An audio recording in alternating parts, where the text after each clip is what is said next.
We'll begin tonight with the killing of no less than 10 persons by suspected members of the Boko Haram terrorist group in an attack on some villages close to Maiduguri, the Borno state capital. According to the National Emergency Management Agency, 490 households have been displaced following last night's attack on 5 villages in Kunduga local government area. These households are spread across Ngozari, Kofa, Abba, Molunti, Ngomari villages, where all structures are burnt down and economic activities completely paralyzed. We will, of course, bring you details of this unfortunate happenings in the course of this bulletin. In the meantime, the United States has condemned the killing resulting from the clashes between Nigerian security forces and members of the Islamic movement of Nigeria in areas surrounding Abuja. In a statement published on its website, the United States Embassy in Nigeria says that it is concerned about the effect of the violence that rocked the FCT for 3 days. The U.S. is asking the Nigerian government to conduct a thorough investigation into the event and take appropriate action to hold accountable those responsible for violations of law, while calling for restraint on all sides. Now to politics. Imo State Governor Rochas Okorocha is demanding that the national chairman of the party, Adams Oshomole, be called to order and that he should obey court orders. Governor Okorocha was speaking to State House correspondents after a closed-door meeting with President Muhammadu Buhari at the State House. He claims that the APC has lost up to 5 million voters who are allegedly angry with Mr. Oshomole's handling of the party's affairs. The governor, however, denies rumors that he is set to defect to the SDP, saying that he cannot leave the party he built. Oshomole is on his own in this whole thing. There's no presidency support for him to refuse candidates who won election and give wrong candidates who didn't win election. So this is the matter, and I will simply say it's not with the consent of the presidency, he's on his own. I also requested that Oshomole must learn to obey, respect the rule of law and obey court orders where they apply. This issue of court orders as tissue papers must stop. It doesn't reflect the image of our party. He must act quickly to fix the integrity of this party because his coming in ought to have brought in joy into the party and not sadness. Is APC disintegrating the way it's going? Well, APC will not disintegrate for as long as the President Muhammadu Buhari is still the President of the Federal Republic of Nigeria and remains the leader of this party. So we cannot give that credit to the chairman of disintegrating that party. He cannot disintegrate the party. The party is still intact. Just that many people are hot. Since its inception and after these primaries, we are losing almost 5 million voters because of anger, protests everywhere, and he needs to be called to order to respect the rule of law and do the right thing and obey court orders where possible and allow candidates who won to be so fit into INEC. Are you saying that Tinubu himself is supporting the wrong? No, maybe he's ill-informed. If he's properly informed, he will not say what Oshomole is doing is the right thing. In the meantime, President Muhammadu Buhari has given an assurance that his administration will continue to implement policies that will make the country's economy better. He was speaking during an audience with the new ambassador to Denmark, of Denmark to Nigeria, Mr. Jasper Kemp, who presented the president with his letter of credence. While speaking for further strengthening of relations between the countries, especially in the areas of agriculture and trade, the president admitted that there was still some more work to be done. In his words, the Nigerian economy is looking good, and we look forward to making it better. President Buhari also received letters of credence from the ambassadors of Pakistan, Senegal, and Belarus. The president has also given his assurance that security agencies will be encouraged to take decisive steps towards ending the rising cases of sexual violence in the country. The president was responding to appeals from women from across the country under the auspices of the National Council for Women Societies, who paid him a courtesy visit at the presidential villa in Abuja. The women want the president to intervene with a view to ending the menace. State House correspondent Ibrahim Adra reports.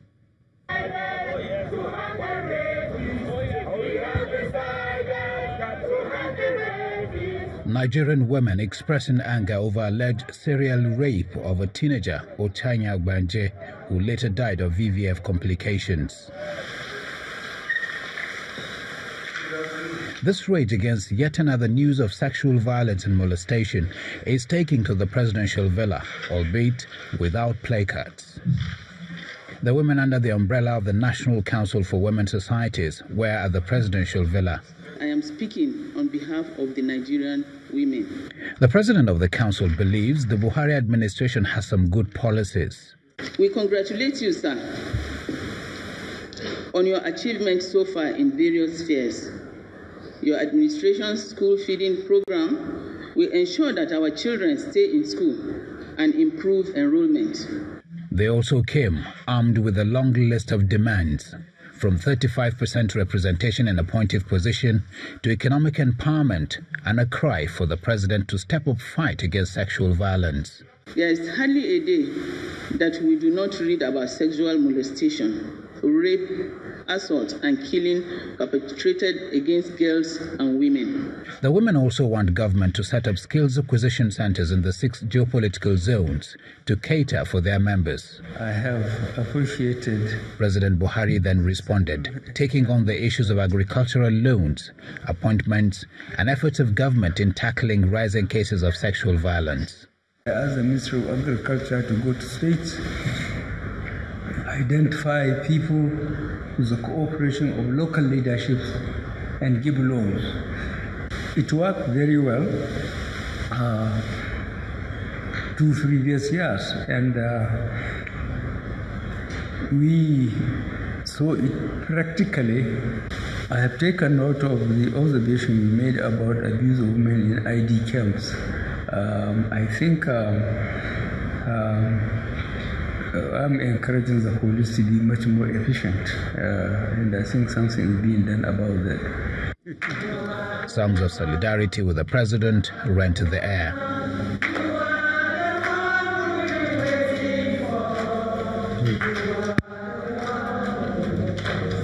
This continued outside the council chamber, where the women presented their host with a gift. Women constitute a large proportion of those who vote during elections, as the president himself admits in several fora. From the presidential villa, Ibrahim Adra, Channels Television News. Still on gender issues, women groups in Ekiti State have added their voices to the condemnation of the rape of the 13-year-old girl Ochanya Elizabeth Obanje by her guardian and his son, resulting in her death. The women held a protest march to the office of the governor's wife to state their displeasure and to call on others being secretly molested to speak out. The wife of the governor described violence against the female gender as appalling, calling for justice against culprits and vigilance by parents and stakeholders. It has happened in Ekiti before, and we do not want this kind of issue to reoccur itself.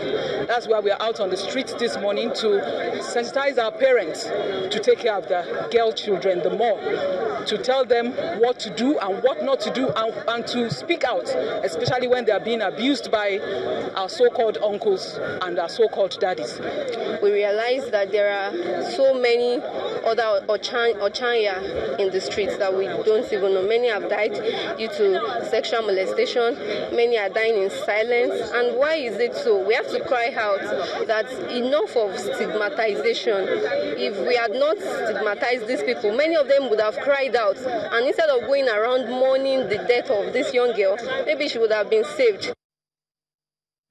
And I'll take you back to our lead story, where we told you that no fewer than 10 persons have been killed by suspected members of the Boko Haram terrorist group in an attack on some villages close to Maiduguri, the Borno state capital. According to the National Emergency Management Agency, 490 households have been displaced following the last night's attack on some villages in Kunduga local government area of Borno.